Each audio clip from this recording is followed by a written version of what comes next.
éliminé de The Voice 2023 ce samedi 6 mai lors de la première soirée consacrée aux Cross Battles, ce n'est pas la première fois que Max Novick participe au divertissement de TF1. Pour Télé Loisirs, le jeune homme de 21 ans raconte. C'était l'un des favoris de cette saison 12.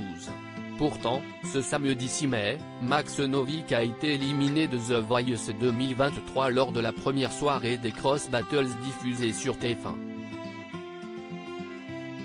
Le talent de 21 ans s'est incliné face à David Dax, l'un des candidats de la team d'Amel Bent, en ne récoltant que 42,3% des suffrages du public, seul votant. Pour son passage en solo, Max avait interprété Sois tranquille d'Emmanuel Moire, une reprise riche en émotions et saluée par les 5 coachs. Lors d'un entretien accordé à Télé Loisirs, le jeune artiste est revenu sur son parcours dans The Voice et a également fait des révélations sur sa participation au concours.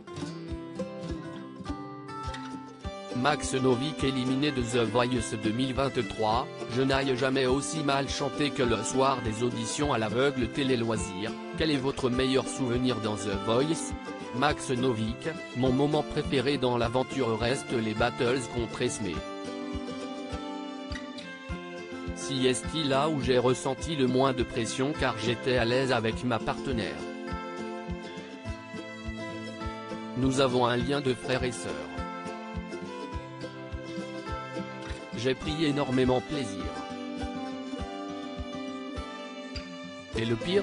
Mon audition à l'aveugle, il rit, le fait de me battre pour gagner ma place dans l'aventure, ça a été le plus stressant. En plus, je trouve que c'était ma pire version du titre Creep de Radiohead. Je ne l'aille jamais aussi mal chanté que ce soir-là. Je tremblais, je me sentais faible, je n'étais pas solide dans mon interprétation. Je n'étais pas du tout satisfait en sortant du plateau malgré le résultat, tous les coachs se sont retournés pour lui, note de la rédaction. Max Novick avait 16 ans quand il a tenté sa chance à The Voice la première fois selon nos informations, ce n'est pas la première fois que vous participez à The Voice. Pourquoi avoir retenté l'aventure? Si est vrai. J'ai déjà passé les auditions à l'aveugle de la saison 7 mais ma prestation n'avait pas été diffusée. J'avais 16 ans à l'époque, je manquais encore de maturité artistique, vocale et personne ne s'était retourné. Je ne pensais refaire l'émission quelques années plus tard. J'avais peur de me casser une nouvelle fois les dents.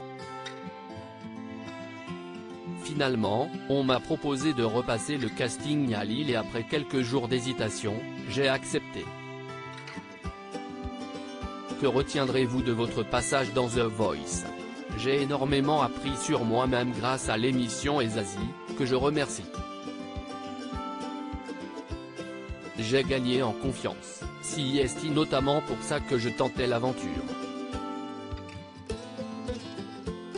J'avais envie de m'évaluer afin de savoir si j'avais le niveau vocal pour évoluer dans de la musique.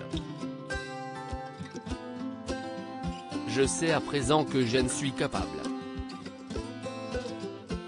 Maintenant, artistiquement, ça reste à voir car personne n'a encore entendu mes compositions. Ce sera la prochaine étape. À lire aussi c'était une revanche, Fanchon, The Voice, revient sur sa victoire lors des battles, après son élimination à cette étape dans The Voice Kids.